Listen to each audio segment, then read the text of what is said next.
Welcome back to another video with Pine Hollow Quilts. As promised, today we're going to be working on a Dresden plate. The ruler that I'm going to be working with today is this green one. You can see the lines across it. It goes from 1 inch to 8 inches here at the very top. It's one of my favorite Dresdens. Let's see who puts this out. It is called the Quick Dresden Tool by Debbie Cradaville. I've taken several classes with her. I love this ruler. It's perfect for all of my needs. Another ruler that I have here, it's another Dresden plate. I bought this a long time ago. It is a Dresden plate from Marty Michelle. Works perfectly for what, if you need just a simple one. It does 12, 10 and a half, and 7-inch blocks. So if you want something, that doesn't have a whole lot of variety, it just has 3 sizes that'll cut, this one will work.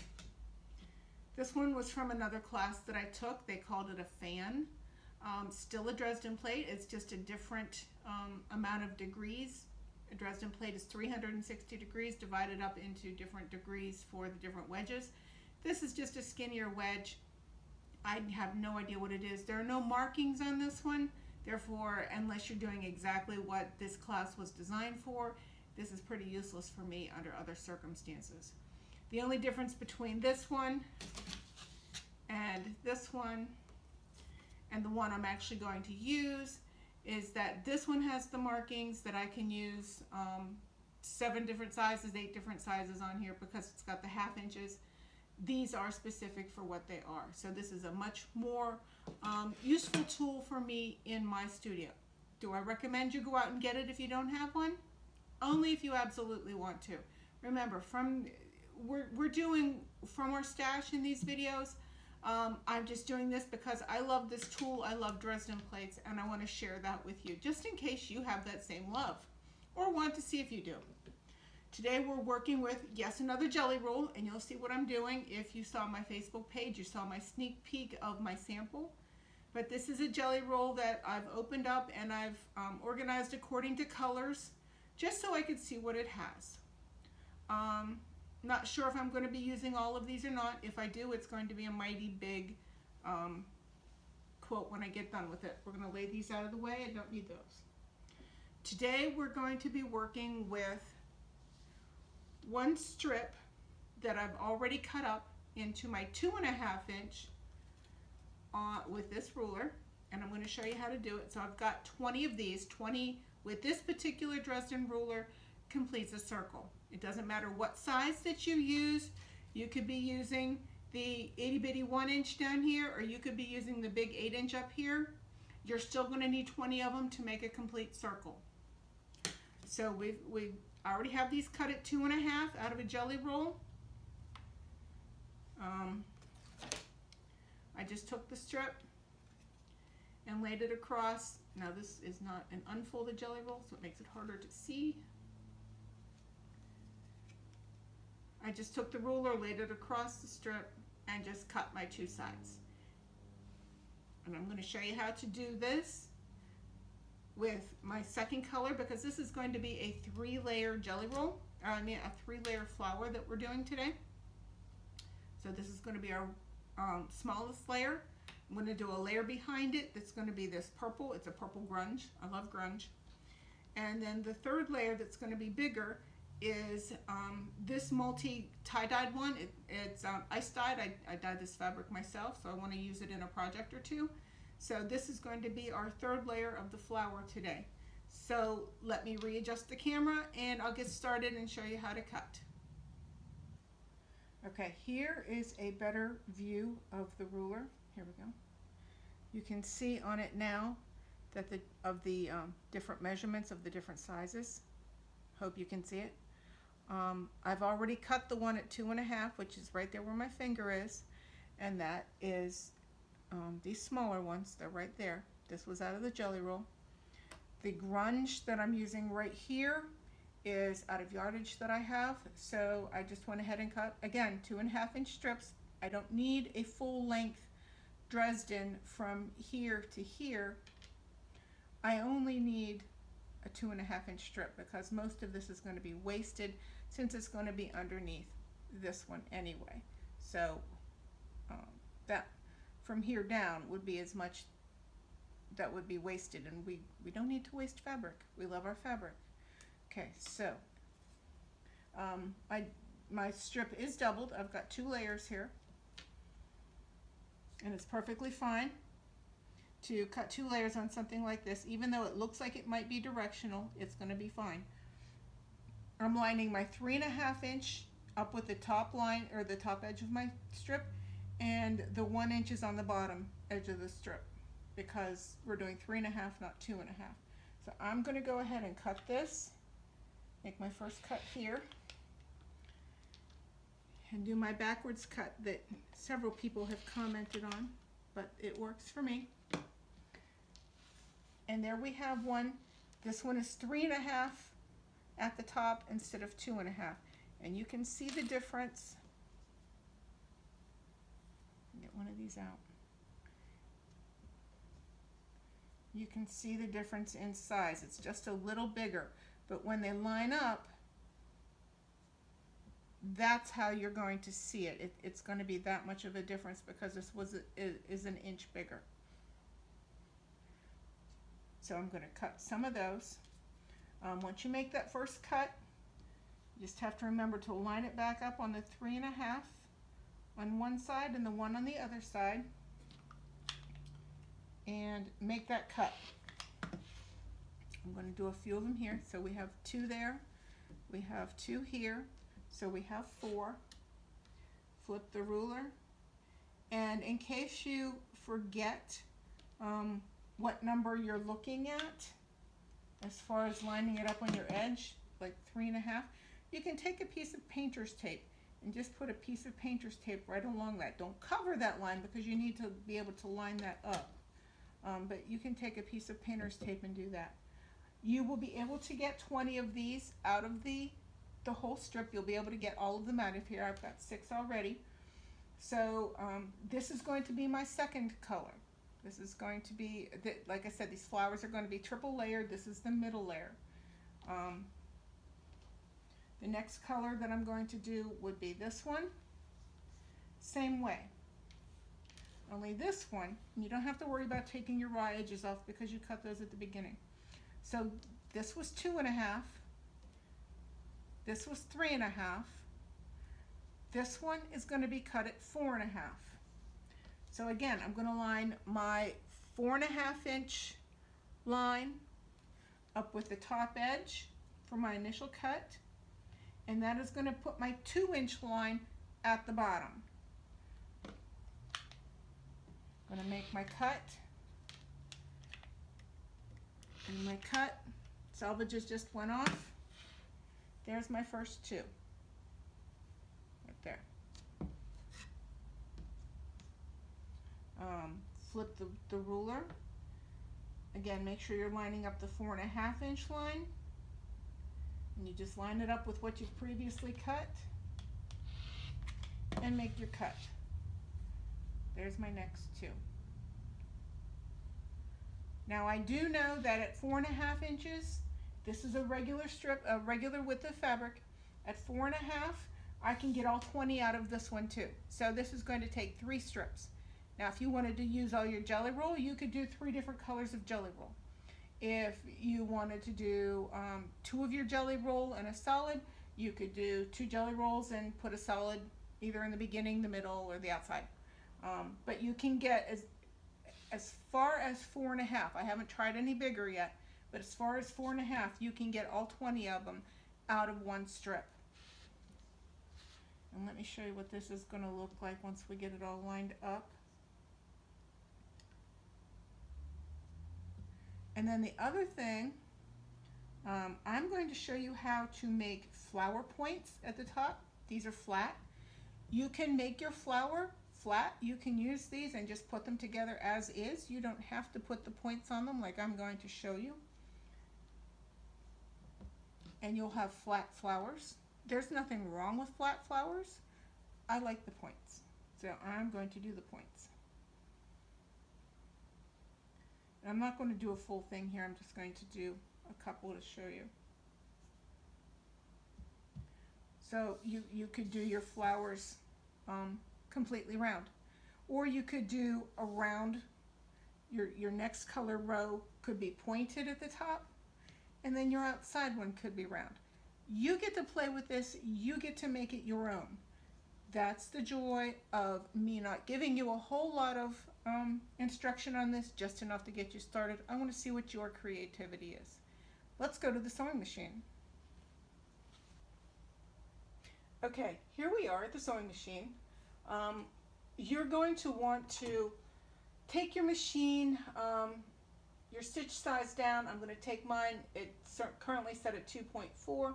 I'm going to take mine down to 1.4. Stitch width is fine, but the smaller stitch length on these is going to be really helpful, because what you're going to do, we have our 2.5 inch wedges. If you want to do this with all of them, that's fine. But I have my 2.5 inch wedge here, and you're going to take it and you're going to fold it in half the longwise, keeping in mind what side was the wide side and what side was the skinny side. My wide side is over here because that's the side I'm going to sew so that we can get the point. Okay, so we're going to take it in, and the easiest way for me to do this is to set my machine, stitch my machine at a true 1/4 inch where I know where my 1/4 inch is. And what I'm going to do is I'm going to move my needle position one spot to the right. And I'm doing that so I can get a scant 1/4 inch. So that's very helpful, and that is also going to help me maintain a true scant 1/4 inch, and I don't have to think about, oh, I'm off a little bit on this one. Run my true 1/4 inch on the fabric and the foot, my needle stitched over one knot to the right to give me a scant 1/4 inch. And all you're going to do is, because you have a smaller stitch length, that's all you should need to do on this. There's not going to be any back stitching. You're going to chain piece these. What you're going to do is just stitch straight across that wide end. Keep my needle down. And then you're going to go to the next one, right sides together, just like we quilters put everything together. And again, the wide side is to the right, lining up my true 1/4 inch with my foot on my machine where I always line it up, but I'm stitching a scant 1/4 inch. And the reason why you need to lower shorten your stitch length, not lower it, it was lowering on my machine, but shortening your stitch length is because when you get done with these, and I'll show you on one I've already done, we're going to turn these, and you have to have a smaller stitch length here and here so they don't start coming apart and opening your seams up. So we're going to pretend we have all of these done, and what you're going to have is you're going to have one big long chain. Now you can do all 3 layers at the same time, just keep chain stitching them.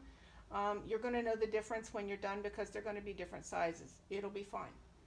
So here we have them all done. I've already cut them all apart.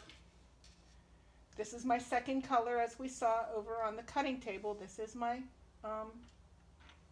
purple grunge. And you're going to need something to help turn. I have this keepsake chopstick that I bought in Disney World in 2007. So I'm going to use that. So the easy way to turn these is crease it on the fold. And you're going to come up here, and you're going to open that seam that you just sewed. Wait, before we do that, Tracy's already forgetting. To make opening that seam easier, you're going to take a little snip.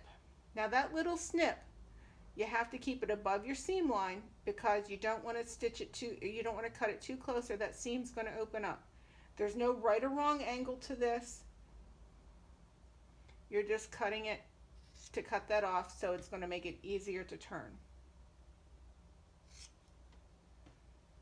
As you can see, I've got no exact science to it. I'm just checking. Some of them are getting a little close. If it happens that you get one too close and it opened the seam up, just take it back to your sewing machine, re-stitch the whole seam, and just do a back stitch right here, and you'll be fine. It's just one. It's not that big of a deal. Okay, so all my scrappies out of the way. So fold and finger press, open your seam allowance, and I'm going to grab it right here at the tip, and I'm going to press that open with my thumbnail. Flip it. This is where the chopstick comes in handy for me. You're going to push that point up so that it's nice and pointy. You're going to line your seam up in the center here. You're going to line it up with where you folded it. Give that top a good press.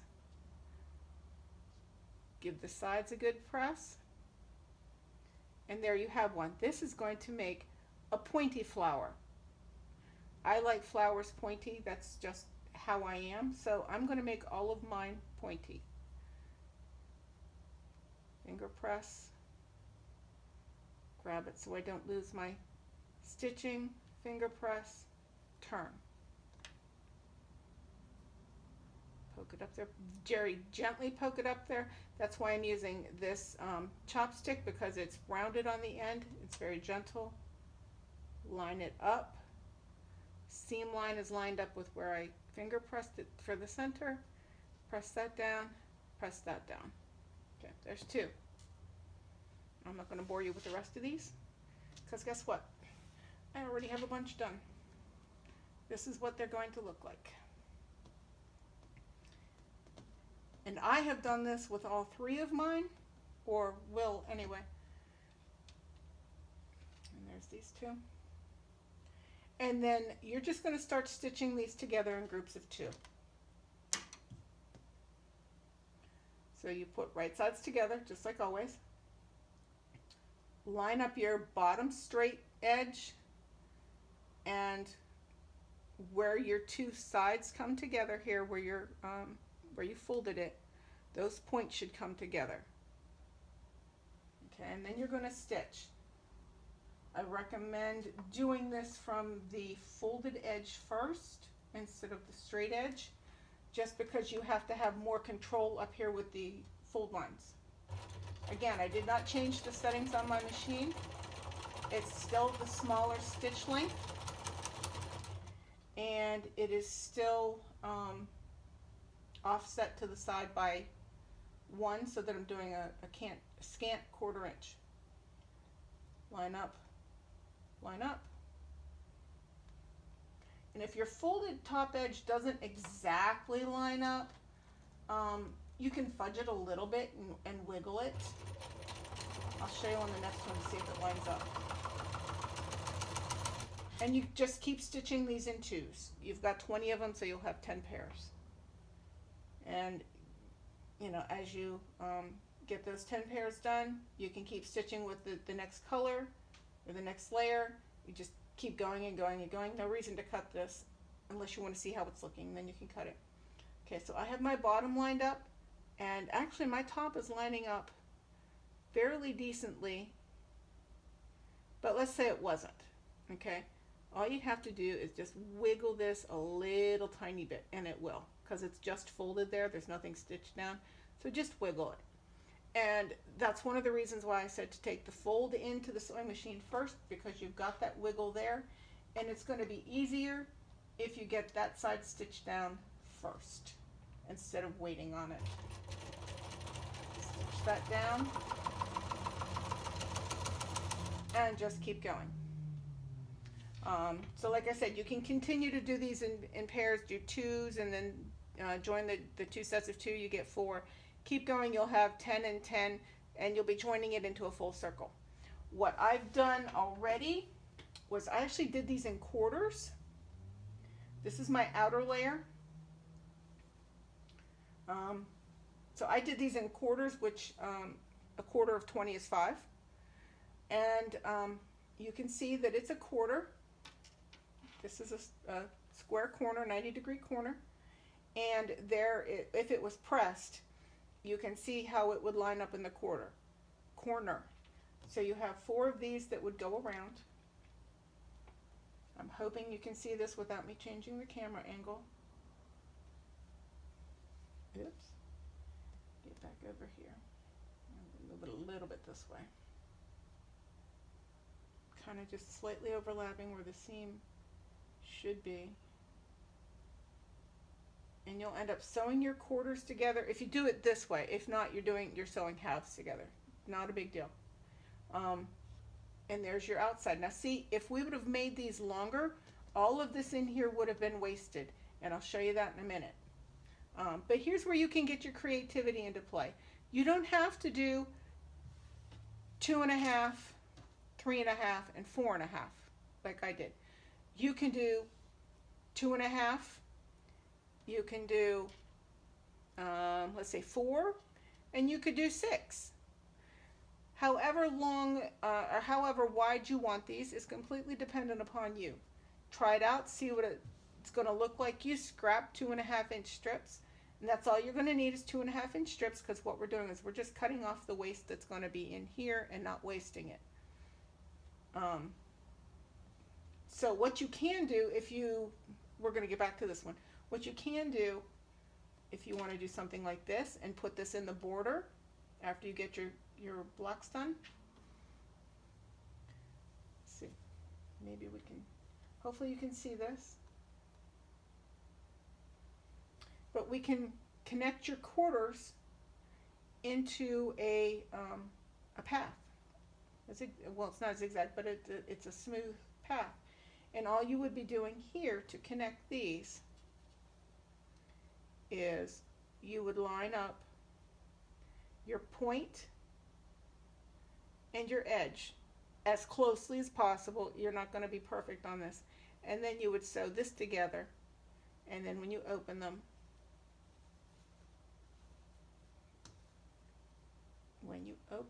and they're stitched together, you'd have the curve. So this would be something if you have some left over, or like this one I have lots of fabric because it's cut from yardage. I could do all of my plates, and then I could do this as an outside edge. Now let me show you my finished sample and just give you a few hints of what you could do.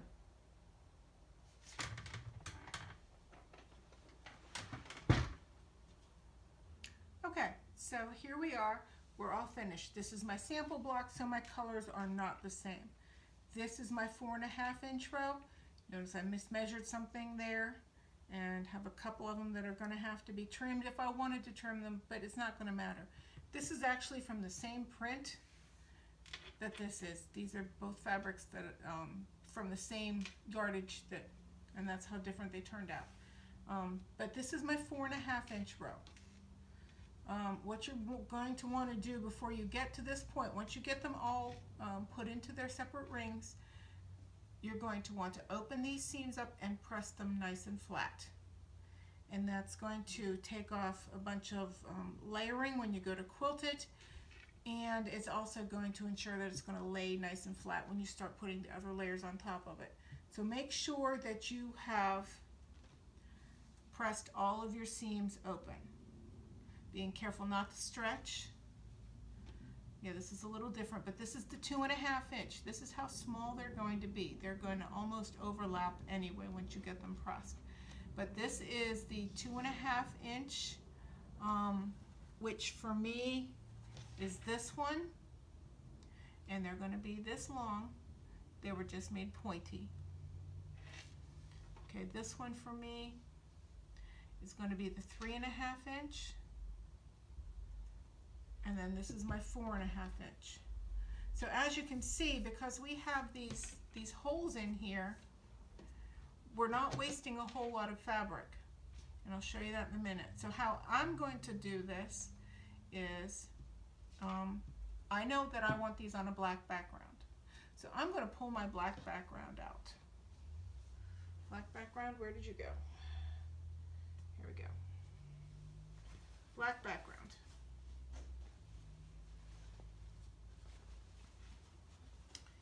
I know I want these on a black background.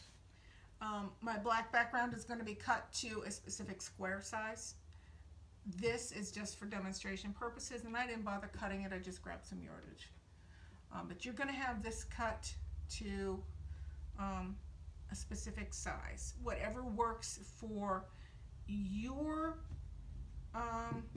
outer edge of plates and how much space that you want. all around it for what you want to do with your plates. There is no set size that's going to work. You know, I'll probably add another inch to both of mine, inch and a half maybe, so I have my seam allowances. Don't forget your seam allowances. And this is where I'm going to put it. I don't have anything sticky on the back of here to hold this down in place. You can pin it if you're a pinner. If you don't want to pin, what you can use is, if I have any here, no, I don't have any here. Okay, anyway, what you can use is an Elmer's school glue stick, and just put a little dab of glue here and press it down, and you know, arrange it how you want. Put another one over here, you know, whatever makes you feel comfortable to hold it down. The Elmer's glue will wash out, okay? Or if it doesn't get washed, it's not going to hurt your fabric. I've used it before. If you want to use 505 spray or any kind of basting spray, that works too. Whatever you want to use to hold it down. No rules for this. Okay, so this is my first layer. Now here is my second layer. And I'm going to be picky about this because I know how I want this to look. And I want it to look offset. So I am lining up the points of my second row with the seam lines on my outside row. I could set it so that they line up point to point. I don't want to do that. This is where my creativity comes in, and your creativity is going to come in. You get to line it up however you want. You want to do point to point? Go for it. It's going to look just as beautiful. So mine's going to take a little bit more wiggling around here. And again, once you get it where you want it, tack it down, either glue or spray baste it or pins. And what you want to try and do is make sure that it's equidistant here and here. Mine's a little bit higher, so I'm going to pull it down. So make sure you get it exactly where you want it, and then you can set it in place with however you want to hold that together. Because you will be stitching it down, just not yet. Okay, so there's row 2. Row 3, row 1 I guess I should say, I'm going to do the exact same thing. I don't want my points to line up, I want my points on the lines. So that's what I'm doing. I'm putting the point of row 1 up the center of the seam on row 2, and I'm lining them up.